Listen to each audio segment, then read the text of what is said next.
The morning sun cast golden rays through the tall windows of the palace kitchen, where Elena worked her hands raw, scrubbing pots and pans. She had been working there for 3 years, invisible to most who passed through the grand halls. Her worn dress and tired eyes told the story of countless early mornings and late nights spent ensuring the royal household ran smoothly. Elena's life had not always been this way. Once, she had lived in a small but happy home with her younger brother Miguel.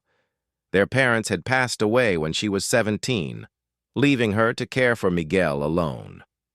When drought destroyed their small farm and debts mounted, Elena had no choice but to seek work at the palace, sending every coin she earned back to keep Miguel in school. The head cook, Maria, barked orders as the kitchen staff prepared for the evening's grand banquet. Foreign dignitaries were visiting, and everything had to be perfect. Elena's hands moved automatically, her mind elsewhere. Miguel's last letter worried her.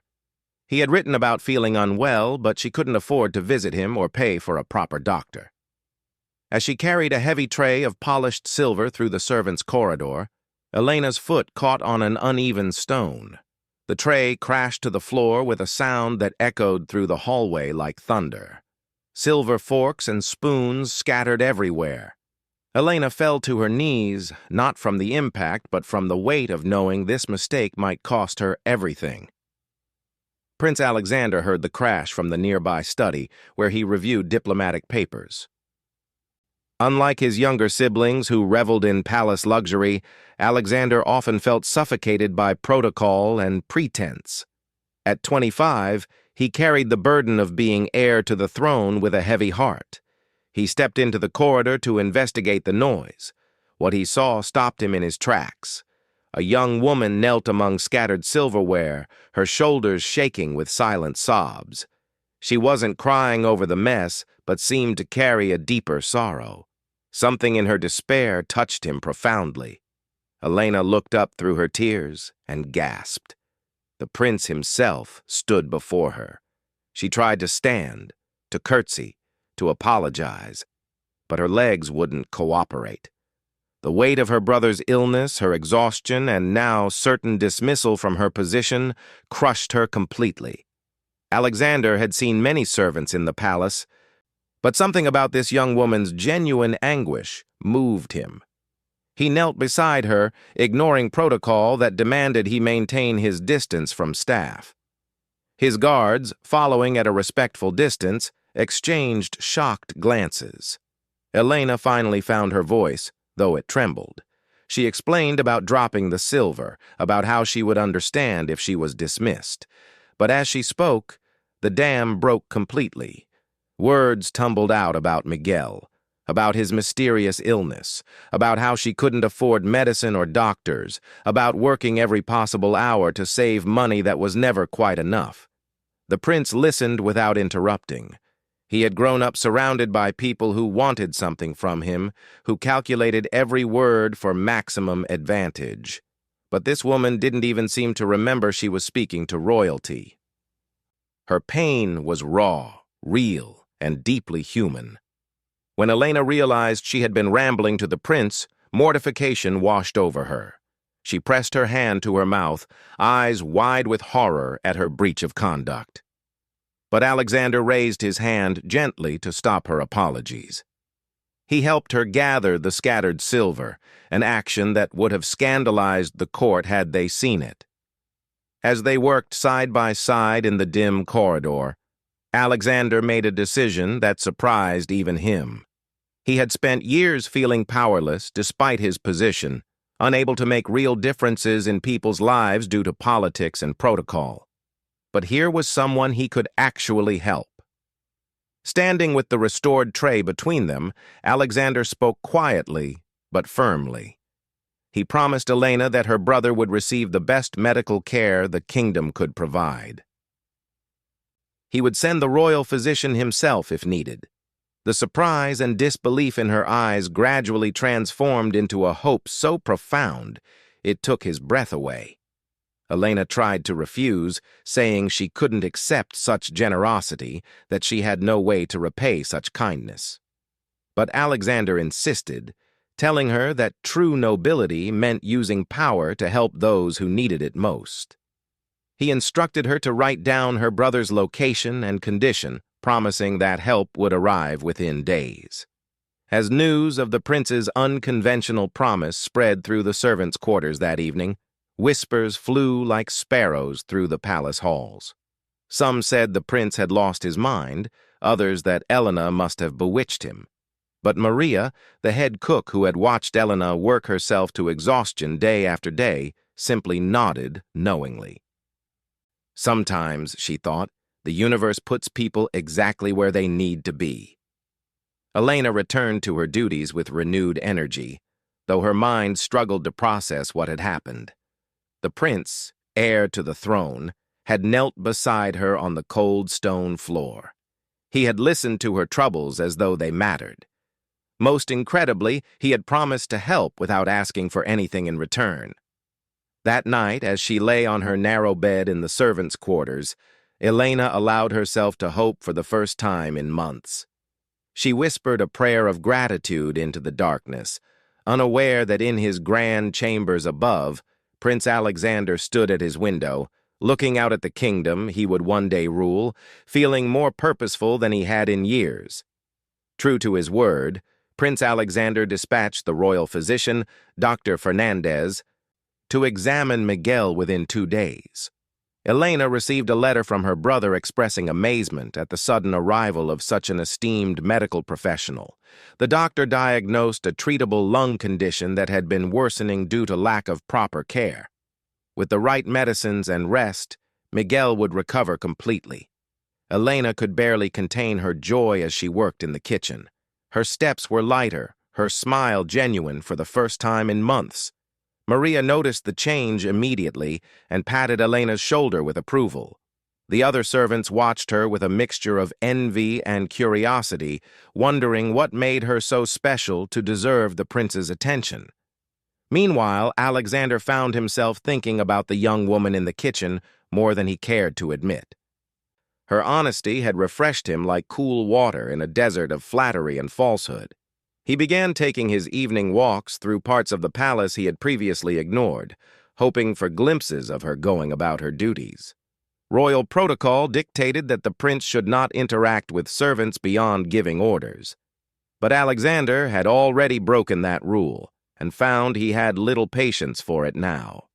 He started requesting specific dishes that he knew required work in the main kitchen, just for the chance to pass through and perhaps exchange a word with Elena. Elena noticed these visits, but tried to remain professional. She would bow respectfully and return to her work, though her heart raced each time she saw him. She had written him a carefully worded letter of gratitude, which she had given to his personal secretary. But she longed to thank him properly, to tell him how Miguel was already improving, how his kindness had saved both their lives. One evening, a grand ball filled the palace with music and laughter. Elena and the kitchen staff worked frantically to keep up with the demands for elaborate refreshments. As she carried a tray of delicate pastries through a back hallway to avoid the crowded main routes, she nearly collided with someone coming around the corner. It was Alexander, dressed in his formal military uniform, clearly escaping the suffocating atmosphere of the ballroom. They stood frozen for a moment, the muffled sounds of orchestra music floating through the walls. Elena steadied her tray, about to curtsy and hurry past, but Alexander spoke first. He asked about Miguel, genuine concern in his voice. Elena's professional composure melted. She told him about the improvement, about how her brother was gaining weight and strength, how he could breathe without pain for the first time in months. As she spoke, her eyes shone with tears of gratitude. Alexander listened intently, his face softening with each word. When Elena finished, she surprised them both by speaking from her heart. She told him that his kindness had shown her that true nobility wasn't about titles or wealth, but about how one used their power to lift others. She had seen many nobles in her years at the palace, but none had shown such genuine compassion. Her words struck Alexander deeply. All his life, He had been told about duty, responsibility, and maintaining proper distance from those beneath his station. But this young woman spoke of nobility in terms of character and action. In her eyes, he saw himself not as a prince, but as a person who had simply done what was right. They talked there in the dim hallway while the ball continued without them. Elena told him about her childhood, about her parents who had taught her to find joy in simple things. Alexander shared his own struggles with the weight of expectations, his fear of becoming like the cold, distant rulers in the portraits lining the palace walls. Their conversation was interrupted by footsteps. Captain Rodriguez, head of the Royal Guard, appeared around the corner. His expression showed clear disapproval at finding the prince alone with a servant. Alexander straightened, the mask of royal authority sliding back into place. He dismissed Elena with a formal nod, and she hurried away, her cheeks burning. Captain Rodriguez reminded the prince about protocol, about the importance of maintaining boundaries. There were already whispers among the courtiers about his unusual interest in the kitchen staff. Alexander listened silently, his jaw tight with suppressed frustration.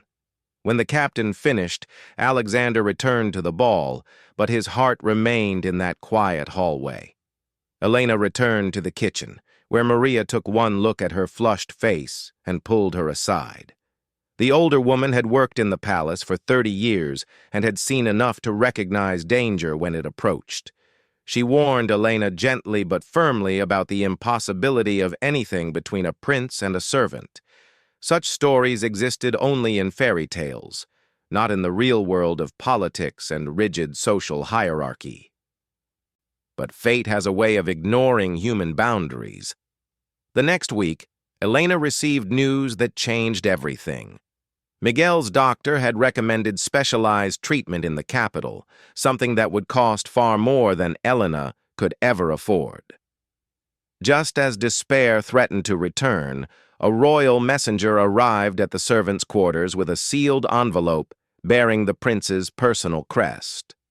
Inside was an official document guaranteeing full payment for Miguel's treatment at the finest medical facility in the kingdom. But there was also a personal note in Alexander's own handwriting. He wrote that he had made a promise to help her brother completely, not partially. He would not go back on his word.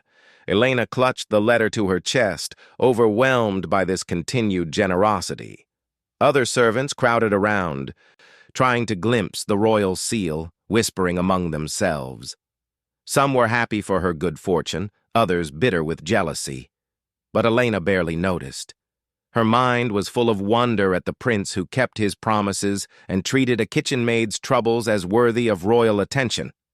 What she didn't know was that Alexander had fought his advisors fiercely to arrange this additional help. They warned him about showing favoritism, about the message it sent to other servants.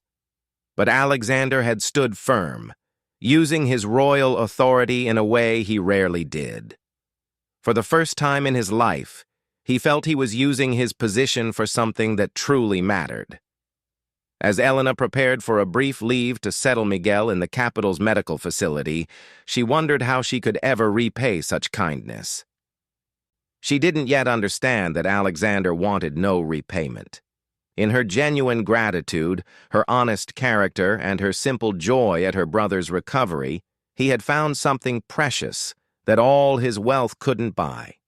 A reminder of why power should exist in the first place. Elena returned from the capital with a heart full of hope and gratitude.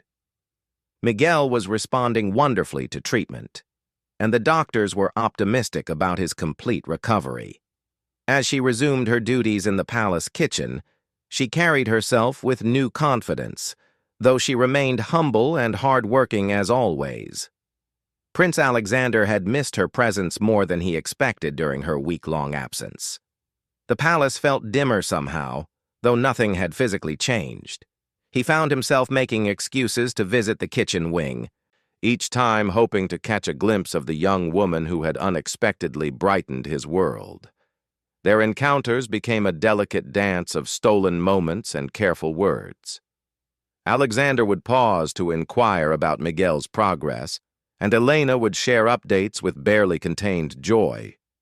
Sometimes their conversations stretched longer, touching on books Elena had read during her brief education, or Alexander's thoughts on justice and governance. Each meeting deepened their connection, though both were acutely aware of the chasm of social position between them. The palace staff noticed, of course. Whispers followed Elena through the corridors. Some servants treated her with new respect, hoping to gain favor with someone who had the prince's ear. Others grew cold, believing she had risen above her station. Elena tried to ignore both reactions, focusing on her work and her gratitude for Miguel's improving health. Maria, the head cook, watched with growing concern. She had become fond of Elena over the years and feared for the girl's future. One evening, she pulled Elena aside for a serious conversation. She reminded Elena that princes might dally with servants, but they married princesses. She didn't want to see Elena's heart broken when reality inevitably intruded. But Elena had no illusions about her place in the world. She treasured each conversation with Alexander simply for what it was, an unexpected friendship that had brought light into both their lives. She never dared dream of more, even as her heart quickened whenever she heard his footsteps in the corridor. Alexander, however, was beginning to dream of exactly that. The more time he spent with Elena, the more he realized how empty his life had been before. The noble ladies presented to him at court seemed like painted dolls compared to Elena's genuine warmth and intelligence. He found himself imagining impossible scenarios where social barriers didn't exist, where he could choose his own path. The crisis came sooner than either expected. King Ferdinand, Alexander's father, had noticed his son's unusual behavior. Royal spies reported the prince's frequent visits to the kitchen wing, his attention to a particular servant. The king summoned Alexander for a private audience that would change everything. The king was not unkind, but he was pragmatic. He reminded Alexander of his duty to marry well, to forge alliances that would strengthen the kingdom. He spoke of several suitable princesses already being considered. Then, more gently, he acknowledged that he understood loneliness, but insisted that Alexander must learn to separate personal desires from royal obligations. Alexander argued more passionately than he ever had before. He spoke of Elena's character, her intelligence, her genuine nature. He told his father how she had reminded him why their family held power, to help those who needed it. But the king remained unmoved. He gave Alexander a direct order: end whatever attachment had formed and prepare to meet Princess Isabella of a neighboring kingdom the following month. That evening, Alexander walked through the palace gardens in turmoil. He knew his duty, had been trained for it since birth, but the thought of never speaking to Elena again, of watching her from a distance while he played the part of dutiful prince, felt like a physical pain. As he turned a corner in the garden maze, he found someone else seeking solitude among the flowers. Elena stood by the fountain, her face turned up to the stars. She often came here during her brief breaks, finding peace in the garden's beauty. When she saw Alexander, she started to leave, but he asked her to stay. They stood together in silence for a moment, both sensing that something had changed. Alexander told her about his father's orders, about the arranged meetings with Princess Isabella. He watched Elena's face carefully, seeing the flicker of pain she tried to hide, but when she spoke, her words surprised him. She thanked him for everything he had done, for showing her that kindness could exist in unexpected places. She said she would treasure their friendship forever, even if it had to end. Her gracious acceptance of what seemed inevitable only made Alexander more determined. He made a decision that would shock the court and change both their lives forever. He told Elena that he had one more promise to make to her. He promised that he would find a way for them to be together, not as prince and servant, but as equals. He didn't know how yet, but he swore he would not let society's rules destroy something genuine and precious. Elena tried to protest, to make him see reason, but Alexander took her hands in his, there in the moonlit garden, and spoke from his heart. He told her how she had changed him, how her honesty and warmth had shown him what really mattered.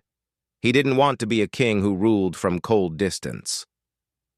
He wanted to be a leader who understood people's struggles because he had chosen love over convention.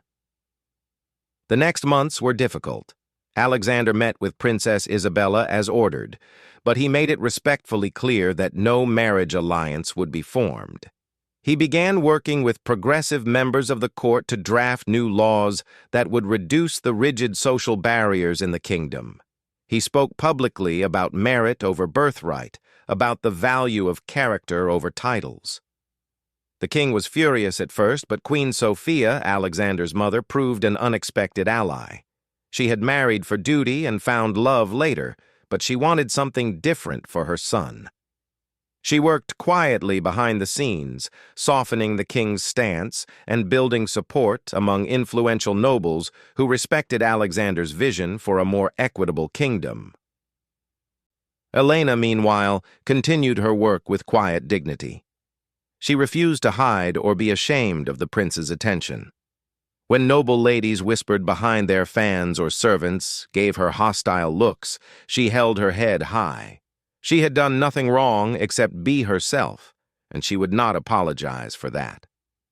Miguel, now fully recovered and studying in the capital thanks to Alexander's patronage, wrote letters full of encouragement to his sister.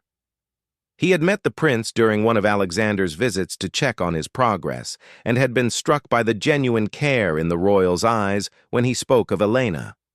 Miguel told his sister that fairy tales might be rare, but they did sometimes come true. The transformation happened gradually. Alexander's reforms began to take hold, creating paths for talented individuals to rise regardless of their birth. He established schools for commoners, medical facilities for those who couldn't afford care, and councils where ordinary citizens could voice their concerns directly to the crown. Through it all, Elena remained his unofficial advisor, offering perspectives from a life lived outside palace walls. Finally, after 2 years of careful work and gradual change, Alexander made his ultimate declaration. He announced his intention to marry Elena, not in defiance of his position, but in affirmation of the principles he had been teaching. A true king, he declared, should choose a queen who understood the people's needs, who had shown strength through adversity, and who embodied the values the kingdom should aspire to. The announcement sent shockwaves through the nobility, but the common people cheered. They had watched their prince transform into a leader who genuinely cared about their welfare, and they understood that Elena had been part of that transformation. The wedding, when it came, was a celebration not just of two people's love, but of a kingdom's evolution. Elena became Queen Elena the Compassionate, beloved for her accessibility and genuine care for the people's welfare. She established programs for orphans and widows, drawing on her own experiences of loss and hardship. Alexander ruled with wisdom and justice, always remembering the lesson learned in a palace corridor, that true nobility comes from lifting others up. Years later, when their children asked how they met, Elena would smile and tell them about dropping silver in a corridor, about breaking down in despair and finding hope in the most unexpected place. She would tell them about a prince who kept his promises, who chose love over convention, and who changed not just her life, but an entire kingdom's future. And Alexander would add that sometimes the best things come from the worst moments, that a servant's tears in a palace corridor had taught him more about leadership than all his royal tutors combined. He would tell them that every person has value, every story matters, and that true power lies not in maintaining distance, but in bridging it. Their story became legend in the kingdom, told to children as both fairy tale and history. It reminded everyone that palaces are just buildings, titles are just words, but promises kept and love chosen can change the world. And in the kitchen where Elena once scrubbed pots, a small plaque was installed reading, "Great changes begin with simple kindness.